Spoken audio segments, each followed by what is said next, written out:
तो प्रिया राजवंश की कहानी है ये। प्रिया राजवंश की पैदाइश हिमाचल प्रदेश में होती है। इनका नाम वेरा सुंदर सिंह था जब ये पैदा हुई, और इनके फादर फॉरेस्ट डिपार्टमेंट में काम करते थे। पढ़ाई लिखाई इनकी वहीं हुई, शिमला में। इसके बाद एक यूनाइटेड नेशन की तरफ से एक मौका मिलता है और प्रिया राजवंश के फादर को लंदन जाने का मौका मिलता है, चूँकि फॉरेस्ट डिपार्टमेंट में थे और उसी डिपार्टमेंट से रिलेटेड कुछ ऐसी चीज़ें हुई थी, तो वो लंदन चले जाते हैं। तो प्रिया भी साथ में जाती हैं। वहाँ जाने के बाद ये जो फेमस है वहाँ का institute, royal academy of dramatic arts, वहाँ पे प्रिया राजवंश एडमिशन ले लेती हैं। इससे पहले जब वो शिमला में थी तब भी ये थिएटर और इन्होंने कई सारे काम किए थे, और फिर लंदन में ही रहने लगती हैं।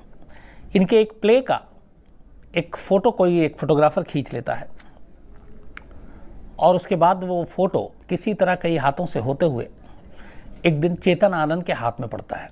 चेतन आनंद एक बड़े डायरेक्टर प्रोड्यूसर, देवानंद के बड़े भाई, और उस वक्त वो एक फिल्म बनाने जा रहे थे, हकीकत, और उनको तलाश थी एक नए चेहरे की। तो जब वो तस्वीर उन्हें मिलती है और वो देखते हैं तो उनको लगता है कि हकीकत की हीरोइन यही है जो उन्हें चाहिए थी, वो मिल गई। इसके बाद किसी तरह से वो प्रिया राजवंश से कांटेक्ट करते हैं और उन्हें मुंबई आने की दावत देते हैं। इसके बाद प्रिया राजवंश मुंबई आती हैं, चेतन आनंद से मिलती हैं। चेतन आनंद को बहुत अच्छी लगती हैं। फिल्म की शूटिंग शुरू होती है, फिल्म कंप्लीट होती है,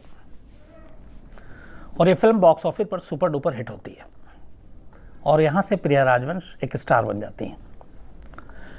लेकिन इस फिल्म शूटिंग और इन दोनों के साथ साथ एक चीज़ और होती है। जब ये फिल्म बन रही थी, शूटिंग चल रही थी, उस दौर में चेतन आनंद की अपनी पत्नी के साथ झगड़े की वजह से दोनों में अलगाव हो जाता, और इनकी शादीशुदा ज़िंदगी ठीक नहीं चल रही थी। तो चेतन आनंद अपनी पत्नी से अलग हो जाते हैं। उस वक्त उनके 2 बेटे थे, दोनों बेटे भी माँ के साथ चले जाते हैं। और इसी दौरान प्रिया राजवंश उनकी फिल्म में आती हैं, हीरोइन बनती हैं, फिल्म सुपर डुपर हिट हो जाती है, और इस बीच में इन दोनों के बीच में नज़दीकियाँ आ जाती हैं और दोनों में प्यार हो जाता है। एक तरफ चेतन आनंद का अपना परिवार टूट चुका है, पत्नी से अलग हो चुके हैं, तलाक नहीं लिया लेकिन दोनों अलग अलग हैं। दूसरी तरफ राजवंश आ जाती हैं, वो उनकी ज़िंदगी में शामिल हो जाती हैं। धीरे धीरे ऐसा वक्त आता है कि प्रिया राजवंश और चेतन आनंद बिना दुनिया की परवाह किए हुए एक साथ रहने लगते हैं, लिव इन रिलेशनशिप में। और ये उस ज़माने में, उस दौर में ये चीज़ें नहीं हुआ करती थी। लेकिन उन दोनों जो कि एक दूसरे से प्यार करते थे, उन्हें किसी का डर नहीं, खौफ नहीं, तो दोनों एक दूसरे के साथ रहने लगते हैं। और ये चीज़ फिल्म इंडस्ट्री में सभी को मालूम थी, बल्कि हालत ये थी कि लोग धीरे धीरे इन दोनों को पति पत्नी के तौर पे ही दर्जा देते थे, क्योंकि हर सोशल फंक्शन में, फिल्मी पार्टीज़ में ये लोग साथ जाया करते थे। लेकिन इन दोनों में प्यार इतना था और इतनी नज़दीकियाँ थीं कि प्रिया राजवंश को चेतन आनंद ने कभी किसी और फिल्म में काम करने के लिए नहीं दिया। तो दूसरी तरफ जब प्रिया राजवंश से पूछा जाता था तो वो कहती थी कि मुझे किसी और के बाहर की फिल्म में काम ही नहीं करनी, मुझे सिर्फ और सिर्फ चेतन के साथ काम करनी है। यही वजह है कि इन्होंने तमाम होनहार, खूबसूरत होने के बावजूद बड़े कम फिल्मों में काम किया। इनकी जो फिल्में हैं टोटल जिसमें इन्होंने काम किया, एक तो मैंने आपको बताया हकीकत पहली फिल्म थी, इसके बाद हीर रांझा में इन्होंने काम किया, देन हंसते ज़ख्म, हिंदुस्तान की कसम, कुदरत, हाथों की लकीरें और साहिब बहादुर। इसमें आखिरी फिल्म जो 1985 में आई थी वो हाथों की लकीरें थी। तो ये सारी फिल्मों में काम किया इन्होंने, 6 से 7, बाहर की कभी किसी फिल्म में काम नहीं किया। और कहते हैं कि करीब 25-27 साल दोनों साथ रहे। आगे चलकर चेतन आनंद ने बाकायदा जुहू पे एक बंगला लिया, और वो बंगला ख़ास तौर पर प्रिया राजवंश के लिए लिया, और प्रिया राजवंश वहीं रहने लगी। चेतन आनंद भी वहाँ रहते थे। ये जुहू पे इस बंगले का नाम था रुइया बंगला। तो धीरे धीरे जब वक्त बीता तो इस बंगले की कीमत भी बढ़ती गई, बट सब कुछ ठीक चल रहा था। चेतन आनंद की पहली पत्नी अपने 2 बच्चों के साथ अलग रहती थी। चेतन आनंद प्रिया राजवंश के साथ जुहू के इस रुइया बंगले में रहते थे, और इस दौरान में उन्होंने अपने जीते जी एक वसीयत की, और उस वसीयत में उन्होंने अपने बेटों के साथ साथ प्रिया राजवंश को भी अपनी प्रॉपर्टी और तमाम चीज़ों में हिस्सा दिया। इसको लेके घर में झगड़ा भी हुआ, क्योंकि उन दोनों बेटों को बुरा भी लगा, क्योंकि चेतन आनंद की सारी वसीयत की जो असली हकदार थे वो उनकी पहली वाइफ, और पहली क्या एक ही वाइफ, क्योंकि प्रिया राजवंश उन्होंने कभी शादी की नहीं। तो इन दो बेटों को लगा कि ये गलत हुआ है, प्रिया राजवंश की कोई हैसियत नहीं है उस परिवार में, तो उनको नहीं देना चाहिए था वसीयत में हिस्सा। यहाँ तक कि ये जो बंगला था जिसमें प्रिया राजवंश रहा करती थी, जिसको खासतौर पर चेतन आनंद ने प्रिया राजवंश के लिए ख़रीदा था, उस बंगले में भी उन्होंने प्रिया राजवंश को एक हिस्सा दिया, चूँकि बंगला बड़ा था, और एक हिस्सा दोनों बेटों के नाम पर था।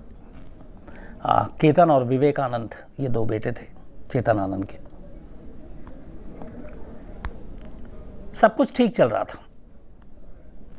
प्रॉब्लम शुरू होती है तब जब 6 फरवरी 1997 6 फेब 1997 अचानक चेतन आनंद की मौत हो जाती है। चेतन आनंद की बीमारी से अचानक मौत हुई और चेतन आनंद इस दुनिया से चले गए। उनके जाते ही तमाम चीज़ें बदल जाती हैं। अब उसी बंगले में प्रिया राजवंश रहती हैं, लेकिन अब तक चेतन आनंद उनका सारी जिम्मेदारी उठा रहे थे। शादी बेशक ना किया हो, लेकिन एक पत्नी का दर्जा देकर पत्नी की तरह रहते थे, सारा उनका खर्चा उठाते थे। उनकी मौत के बाद अचानक धीरे धीरे जो चेतन आनंद के परिवार के लोग थे, खासतौर पर उनके दो बेटे, ये सब प्रिया राजवंश को तंग करने लगे। और उसकी सबसे बड़ी वजह ये थी कि जो बाकी की वसीयत थी वो अलग थी, लेकिन जिस बंगले में, जिस रुइया बंगले में प्रिया राजवंश रहती थी, उसकी कीमत बहुत ज़्यादा बढ़ती चली गई थी, और 97 तक आते आते 98 तक ये करोड़ों में ये बंगला था। तो दोनों भाई जो चेतन आनंद के बेटे थे, केतन और विवेकानंद, ये चाहते थे कि किसी तरह प्रिया राजवंश ये बंगला खाली कर दें और वो उस बंगले को बेच के एक बड़ी रकम हासिल करें। प्रिया राजवंश, जाहिर सी बात है कि उस बंगले में एक हिस्सेदार थी, वो बाहर जा नहीं सकती थी। उस घर में चेतन आनंद के दौर से ही दो नौकर काम करते थे, एक माला चौधरी और एक अशोकन स्वामी। ये दोनों पुराने नौकर थे, घर में रहते थे। चेतन आनंद की मौत के बाद इन नौकरों का जो खर्चा था वो उनके दोनों बेटे भी देते थे, चूँकि पूरे बंगले की वो देखभाल करते थे। उस बंगले के एक हिस्से के मालिक वो भी थे, दोनों केतन और विवेकानंद। तो ये दोनों नौकर कहीं ना कहीं करीबी थे चेतन आनंद के दोनों बेटों के। अब चेतन आनंद की मौत के बाद हालात दिन ब दिन ख़राब होते चले गए। यहाँ तक कहते हैं कि फिर माली हालत, तंगी से भी गुजरना पड़ा प्रिया राजवंश को। पैसों की तंगी अलग थी। इधर वो लोग चाहते थे कि किसी तरह प्रिया राजवंश बंगला खाली कर दें, प्रिया राजवंश इसके लिए तैयार नहीं थी। तो ये सारी चीज़ें चलती रहीं। इसी बीच में जब लगा कि इस बंगले पे कब्जा नहीं किया जा सकता है जब तक कि प्रिया राजवंश जिंदा है, तो फिर दोनों बेटों ने एक साजिश रची, केतन और विवेकानंद ने। उन्होंने कहा कि अगर प्रिया राजवंश रास्ते से हट जाए तो फिर इस बंगले का पूरा जो स्वामित्व है, जो मालिकाना हक होगा, वो उन दोनों बेटों का होगा। और यहीं से उन्होंने साजिश रचनी शुरू की। इस साजिश में उन्होंने सबसे पहले जो नौकर था अशोकन स्वामी, उसको अपने साथ मिलाया, और जो माला चौधरी थी नौकरानी, उसको भी अपने साथ मिलाया। अब एक नौकर और एक नौकरानी, ये दोनों एक ऐसे काम के लिए उन दोनों बेटों के साथ क्यों जाएं, इसकी भी एक छोटी सी कहानी ये थी कि जब यहाँ पे अशोकन काम करने आया, उसके बाद माला चौधरी काम करने आई, तो इन दोनों के बीच में भी एक रिश्ते बन गए थे, इन दोनों के बीच में भी एक संबंध बन गए थे, और दोनों एक नहीं चेतन आनंद के दोनों बेटों को पता थी। तो एक रीज़न ये था इन दोनों को साथ मिलाने का कि ये लोग मुंह नहीं खोलेंगे। दूसरा, उन्हें एक तरह से सुपारी दी गई कि इस काम के बाद ये बंगले का पूरा हक मिल जाएगा, तो एक मोटी रकम तुम्हें देंगे, और वो कुछ लाख रुपए में वो पैसे थे। तो एक तरह से दो सौतेले बेटों ने अपनी सौतेली माँ की सुपारी देने की साजिश रची। इसके बाद अब ये तय हुआ कि प्रिया राजवंश को किस तरह से मारा जाए, क्योंकि एक चीज़ ये भी थी कि इन दोनों की लड़ाई, और उस बीच में एक चीज़ और हुई थी कि प्रिया राजवंश को ये बंगला खाली करने के लिए जो धमकियां मिल रही थी, उनके जो बाकी पैसे थे जो वसीयत के हिसाब से महीने में मिलने थे, वो सारी चीज़ें, वो नहीं मिल रहे थे, तो तंगी हालत भी ख़राब मतलब हो गई उनकी माली हालत। तो उन्होंने देवानंद को ख़त लिखा और चेतन आनंद के और रिश्तेदारों को ख़त लिखा, बाकायदा लेटर लिखा कि उनके साथ ये हो रहा, आप जो वसीयत है उस पर अमल कराने में आप लोग मदद करें क्योंकि आप भाई हैं उनके। तो ये कहते हैं कि देवानंद को भी उन्होंने ये लिखा था कि चेतन आनंद की वसीयत को ईमानदारी से उसका पालन कराने में आप आगे आके मदद कीजिए, ये लोग मुझे तंग कर रहे हैं। तो ये जो सारे ख़त थे ये अलग अलग भाइयों के गए थे, ये बाद में कोर्ट में जाकर एक पुख्ता सबूत भी बना। तो उन्होंने उन सबको भी लिखा, लेकिन कहते हैं कि किसी ने मदद नहीं की और उनकी ज़िंदगी यूं ही चलती रही। लेकिन ये सारी जो लड़ाई है ये कहीं ना कहीं फिल्म इंडस्ट्री में कुछ लोगों के कानों तक चली गई थी। तो अब यहाँ पे ये था कि अगर प्रिया राजवंश को रास्ते से हटाना है, मारना है, तो जाहिर सी बात है पहला शक दोनों बेटों पे आएगा, क्योंकि इनकी लड़ाई भी चल रही है, इनको बंगले पे कब्जा भी चाहिए। तो ऐसा कत्ल होना चाहिए कि उससे उनके ऊपर शक ना जाए। तो पहला ये हुआ कि जहर दे दिया जाए और उस जहर को से पता चलेगा कि या तो किसी और ने दी है या फिर पकड़ने जो जहर का जो किस्म होगा वो मुश्किल से पकड़ में आए। लेकिन जब इस बारे में और वो उन्होंने इंक्वायरी की तो पता चला कि ऐसे जहर बड़े कम हैं जो पोस्टमार्टम रिपोर्ट में सामने ना आ सके, वरना पहले यह था कि जहर ऐसा हो कि जो पोस्टमार्टम रिपोर्ट में भी पकड़ में ना आए। जैसे ये इसलिए मैं बीच में बता रहा हूँ आपको, सुनंदा पुष्कर वाले मामले में ये डाउट शुरू से रहा कि पॉइज़न दिया गया, लेकिन वो पॉइज़न कौन सा था ये एम्स में भी जब पोस्टमार्टम हुआ तो कहा कि ये पकड़ में आना बड़ा मुश्किल है। तो इसके लिए FBI अमेरिका में भेजा गया था और वहाँ के लैब में इसका टेस्ट हुआ, लेकिन वहाँ भी पकड़ में नहीं आया। और खैर बाद में ये था कि वो ड्रग्स का ओवरडोज था, पॉइज़न शायद नहीं था। तो खैर ये पॉइज़न की बात आई, लेकिन फिर उन्हें लगा कि इसमें पकड़े जाएंगे। फिर आया कि कुछ ऐसी चीज़ की जाए जिससे पता चले कि हार्ट अटैक हो गया है और नेचुरल डेथ है। तो बहुत सारी चीज़ों पे उन्होंने गौर किया।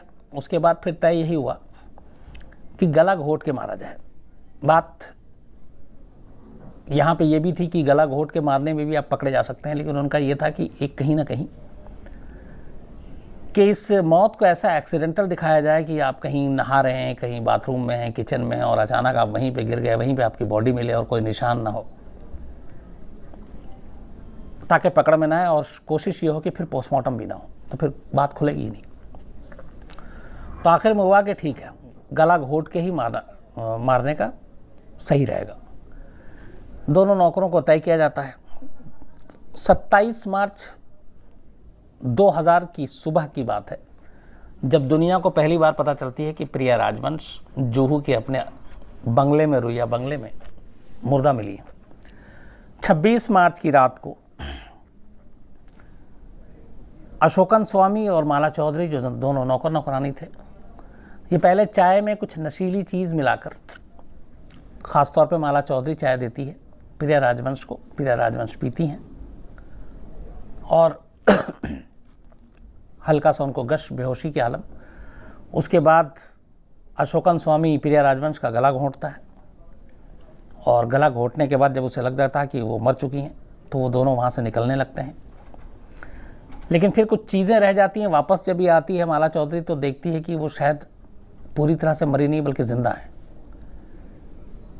तो प्लान यही था कि गला घोंट के मारना है, लेकिन माला चौधरी घबरा जाती है।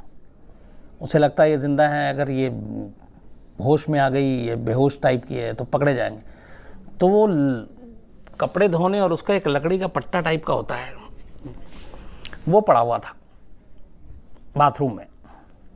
उसने उसको उठाया और प्रिया राजवंश के सर पे उसने 2-3 बहुत ज़ोर से मारा। ब्लड नहीं निकला। उसके बाद फिर उसने टटोला, तो उसके बाद जब लगा कि सांसें नहीं चल रही, फिर वो वहाँ से दोनों निकल जाते हैं। सुबह 27 मार्च 2000 की सुबह, 27 मार्च 2000 की सुबह, ये जो माला चौधरी है, जो नौकरानी, यही सबसे पहले खबर करती है कि मैडम को कुछ हो गया है। अड़ोस पड़ोसियों को खबर किया जाता है। अब यहाँ से थोड़ा सा गेम बिगड़ना शुरू होता है। पहला ये कि सर पे मारने का कोई प्लान नहीं था, वो घबराहट में उसने मार दिया। दूसरा ये चीज़ें इतनी तेज़ी से फैलती हैं कि पड़ोसी और बाकी लोग भी शक करने लगते हैं कि ये कुछ गड़बड़ है, और कहीं ना कहीं से पुलिस तक ये खबर पहुंच जाती है। तो अब जाहिर सी बात है मामला हॉस्पिटल तक चला जाता है, हॉस्पिटल तक जाता है तो फिर पोस्टमार्टम होता है। जब पोस्टमार्टम होता है तो पता चलता है कि ये पहले ये था कि शायद खुदकुशी की है, खुदकुशी की थ्योरी पुलिस मना कर देती है, फिर ये कि हार्ट अटैक है, वो भी पोस्टमार्टम रिपोर्ट मना कर देती है, फिर पता चलता है कि ये मर्डर है और प्रिया राजवंश को गला घोट कर मारा गया। इस पोस्टमार्टम रिपोर्ट के आने के बाद जाहिर सी बात है बहुत सारे शक और सवाल उठते हैं, तो फिर दोबारा पोस्टमार्टम किया जाता है, और उस दोबारा पोस्टमार्टम में भी पोस्टमार्टम रिपोर्ट में यही आता है कि गला घोट कर मारा गया। अब यहाँ से पूरा चूँकि मामला मर्डर का आ गया, उसके बाद धीरे धीरे जब पुलिस इन्वेस्टिगेशन करती है तो बाकी पूछताछ, बंगला, वसीयत, दोनों सौतेले बेटे, ये सारी कहानियाँ सामने आती हैं। और इसी दौरान में सामने आती है वो तमाम ख़त जो प्रिया राजवंश ने देवानंद और बाकी लोगों को लिखा।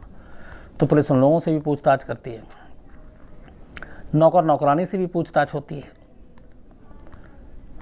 और वो ख़त भी मिलता है पुलिस को। इसके बाद नौकर नौकरानी के साथ जब पुलिस से अपने हिसाब से तफ्तीश, और उसके बाद वो जुर्म अपना इकरार करते हैं, और साथ में फिर नाम लेते हैं केतन और विवेक आनंद का कि उनके कहने पे क्या उन्होंने पैसे देने के वादे किए।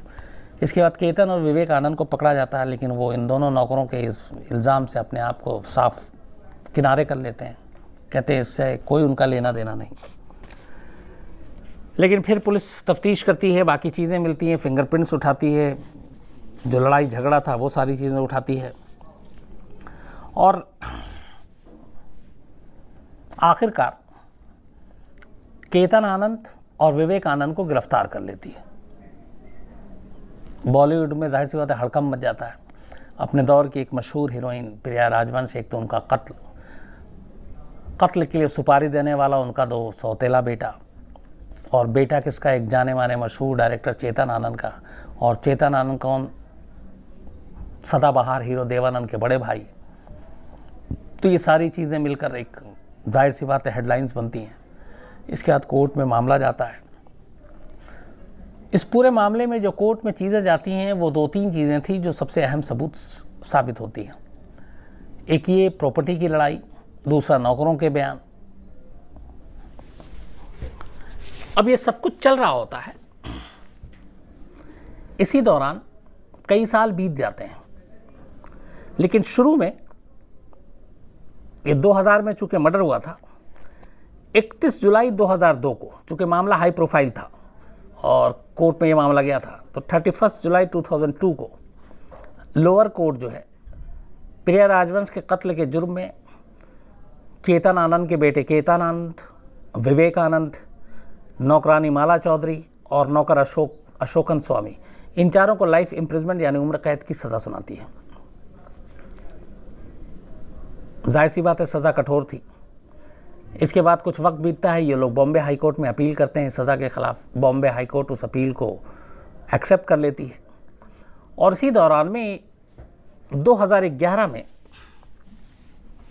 बॉम्बे हाई कोर्ट इन सभी को ज़मानत पर रिहा कर देती है। ज़मानत पर रिहा होने के बाद इस कहानी में एक और ट्विस्ट आता है।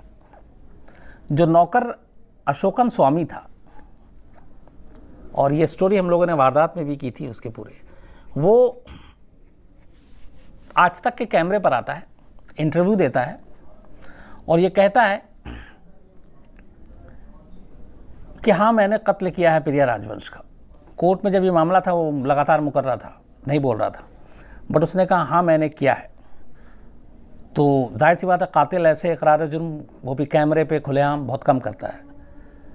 लेकिन उसके ये कहने के पीछे भी एक वजह थी। हुआ ये था कि जब प्रिया राजवंश का कत्ल हुआ तो उसका ये कहना था कि केतन आनंद और विवेक आनंद ने वादा किया था कि उसे एक मोटी रकम देंगे इस मामले में, उसकी मदद करने में, और अगर पकड़ा गया तो सारी कानूनी जो हेल्प होगी लड़ाई कोर्ट में, ये सारी वो भी वही लोग देंगे। लेकिन उसका ये कहना था कि जब वो गिरफ्तार हुआ उसके बाद जेल गया, मुकदमा चलता रहा, तो इन दोनों भाइयों ने कानूनी मदद के लिए भी कोई पैसे नहीं दिए, और जो ओरिजिनल पैसे देने का वादा किया था वो तो खैर मिला ही नहीं। तो बोला कि इसलिए इन्होंने झूठ बोला और इनके कहने पे मैंने ये काम किया, तो अगर मैं फंसूंगा तो मैं इन्हें भी नहीं छोड़ूंगा। और इसीलिए उसने कहा कि हाँ मैंने कत्ल किया, लेकिन ये कत्ल मैंने केतन आनंद और विवेक आनंद के कहने पर किया। तो ये उसका बयान था। फिलहाल उम्र कैद की सज़ा हुई इनमें चारों को, लेकिन बॉम्बे हाई कोर्ट ने 2011 में इस मामले की सुनवाई की इनकी कि हम बेगुनाह हैं, और उसी बेस पे एक्सेप्ट करके हाई कोर्ट ने इन चारों को ज़मानत दी हुई है, और ये चारों ज़मानत पर बाहर हैं और मामला अभी भी हाई कोर्ट में है। अभी मतलब 11 से आज ये 8 साल हो गए, अभी फैसला नहीं आया कि आगे क्या होगा, जबकि लोअर कोर्ट ने उम्र कैद की सज़ा सुनाई है अब। लेकिन चूंकि बेल मिल गई है, इसका मतलब है हाई कोर्ट ने उस सज़ा पे रोक लगा रखी है, अपील कर रखा है। अब आगे हाई कोर्ट क्या करता है, क्योंकि उस बीच में एक नई चीज़ ये भी आ गई है कि नौकर खुद इकरार जुर्म कर रहा है, साथ में ये भी कह रहा है कि उसने किसके कहने पे किया। तो ये सारी चीज़ें मिलाकर इस कहानी को अब भी वहीं ले गई है जहाँ 2000 में जब ये मर्डर हुआ था। और जो वसीयत और वो सारी बातें थीं वो भी अभी तक सारी वैसी हैं, क्योंकि मामला कोर्ट में चल रहा है। लेकिन कुल मिलाकर हीर रांझा फिल्म में जैसे हीर के लिए रांझा ने अपनी जान दी, प्रिया राजवंश ने उसका रोल प्ले किया। हकीकत फिल्म जो जंग के ऊपर बनी थी, उसमें अपने सच्चे प्यार के हीरो के लिए कुर्बानी दी। तो पर्दे पे जो चीज़ें हुई, असली ज़िंदगी में कहीं ना कहीं थोड़ी बहुत उसकी भी झलक दिखाई दी कि जिस चेतन आनंद से प्यार किया, पूरी ज़िंदगी उनके नाम कर दी, उनके साथ रहीं, उनकी मौत के बाद लेकिन ज़िंदगी बदल गई, और फिर मौत भी ऐसे हिस्से में आई कि बहुत दर्द भरी। और चेतन आनंद के जाने के बाद उनकी ज़िंदगी पलट गई। तो ये थी कहानी प्रिया राजवंश की।